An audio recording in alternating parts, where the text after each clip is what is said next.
Hey everybody, Josh here with you. I'm going to do a quick video on my water collection system I made.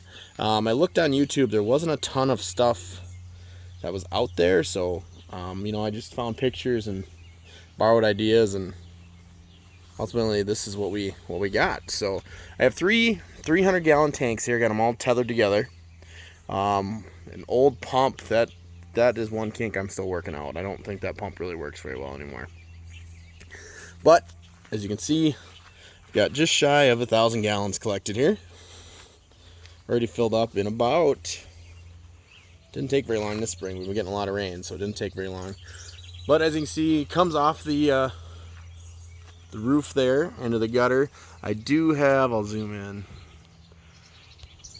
You can see that little net there. It's supposed to catch all the junk that falls off my tree here. It doesn't do a great job, but I would bet it catches more than I think.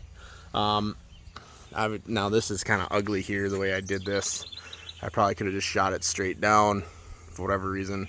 I didn't have a good way to mount this big pipe here. So this is 3-inch pipe, 3-inch PVC pipe, and I just screwed it to the wall there. So left the elbow off the gutter, feeds into that, comes down. I put this adapter here, because I'll pause the video, but there is a screen here that, or a filter, I guess you'd call it. So I'll pause the video quick. Well, I couldn't really get it off there. I need my drill, and I don't have it with me readily available. But what it is, I'll see if I can. Oh, there it came, just like that. So it's just a filter you can buy at your hardware store, and I just had it slide right into this pipe here. But I mean, even now you can see there's some junk in there. It does a pretty good job. Catches more than a person would think. And we'll pause it quick here.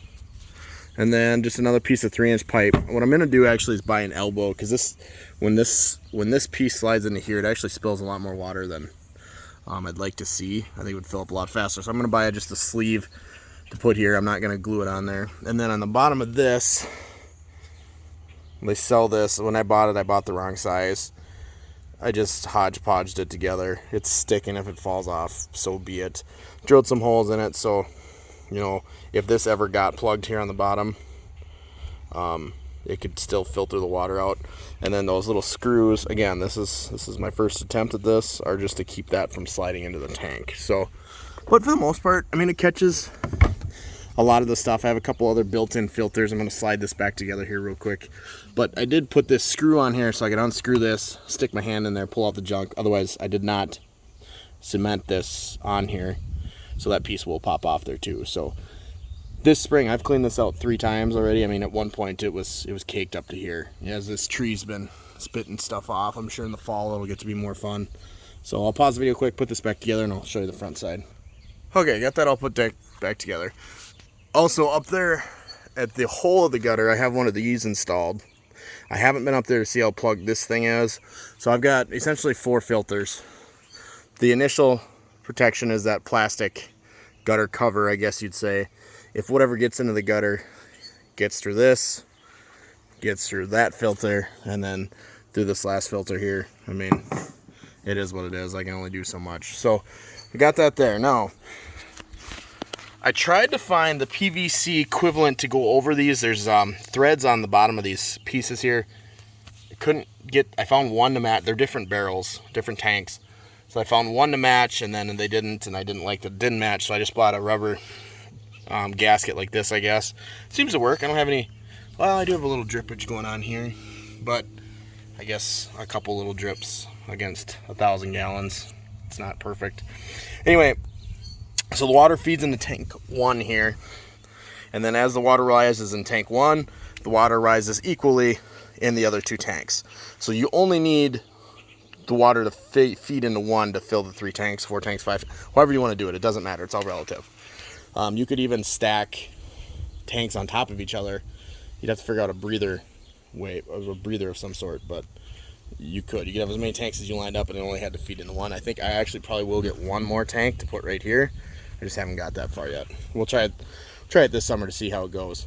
So anyway, down here, this is 2-inch pipe. It comes off of here, so 2-inch pipe. This is my overflow. So as the water level rises, you can see, you might be able to see. I mean, you can see the water level in there. It'll actually flow out. I have a sub pump hose right there that I just borrowed for today to run off my sub pump.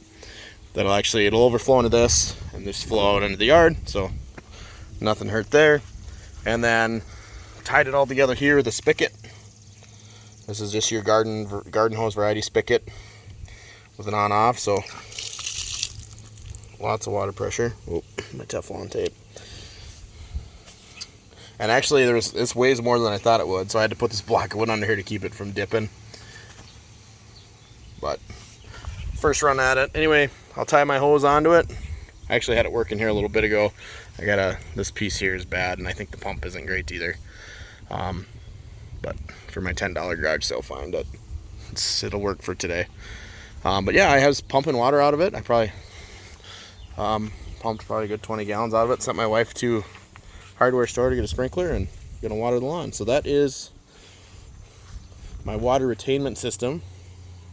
If you have any questions, let me know. I'll be happy to try to answer them. And yeah, thanks for watching. Be sure to hit that like button.